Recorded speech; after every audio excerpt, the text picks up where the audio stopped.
Let's talk about cross-price elasticity of demand.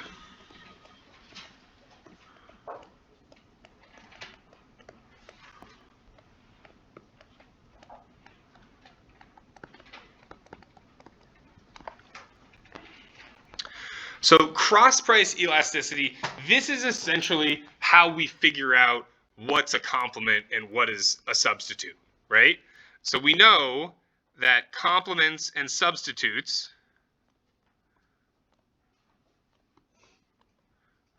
we know that they're a determinant of demand.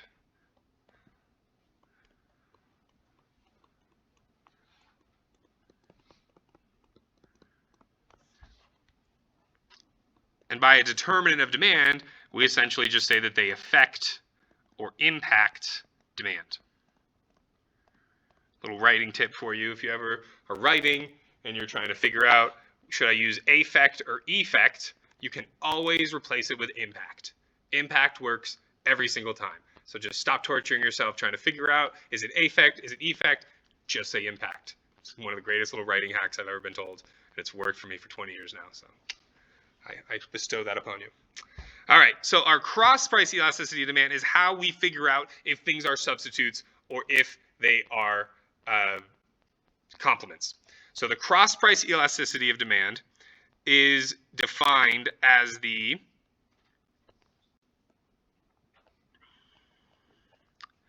so triple equal sign means defined. It's my percentage change in my quantity demanded of good A divided by my percentage change in the price of good B.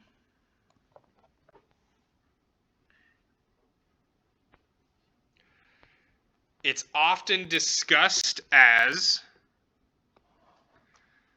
the percentage change in quantity demanded of good A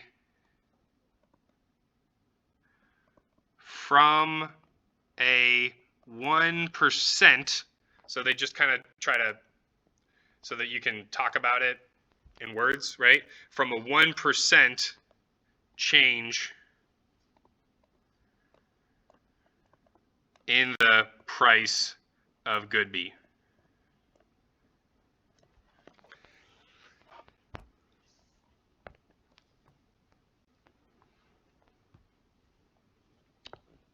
Cross-price elasticity can be negative or positive.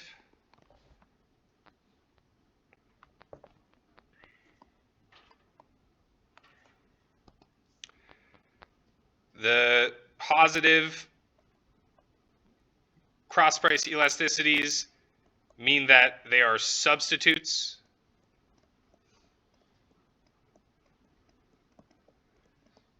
This makes sense. If the price of something increases and the quantity of another good increases in the demand, they're substitutes, right? If the price of Coke increases and the quantity of Pepsi increases, they're substitute. But if the price of Coke increases and the quantity of Dorito decreases, that's a complement, right? So if it's a negative sign,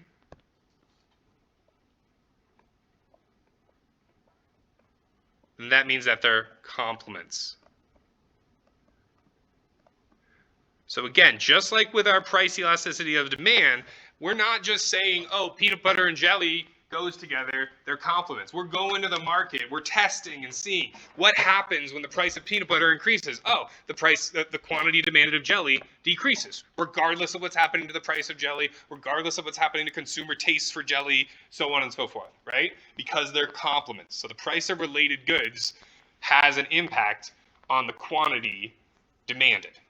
And the way that impact is expressed, if it's positive, it's a substitute because they're both moving in the same direction. The price of this other good is increasing and the demand for my good is increasing. My good's a substitute for this other good. If it's negative, the price of this other good is increasing and the demand for my good is decreasing. That means that those are things that are going to be consumed together. Those are complements. If the price of tennis courts goes up or the price of tennis rackets goes up, the sales of tennis balls are going to decrease. They're complements. You only need tennis balls. I guess you can buy them for your dog, but you only really need tennis balls for playing tennis. They're complements in consumption. Questions on cross price elasticity of demand?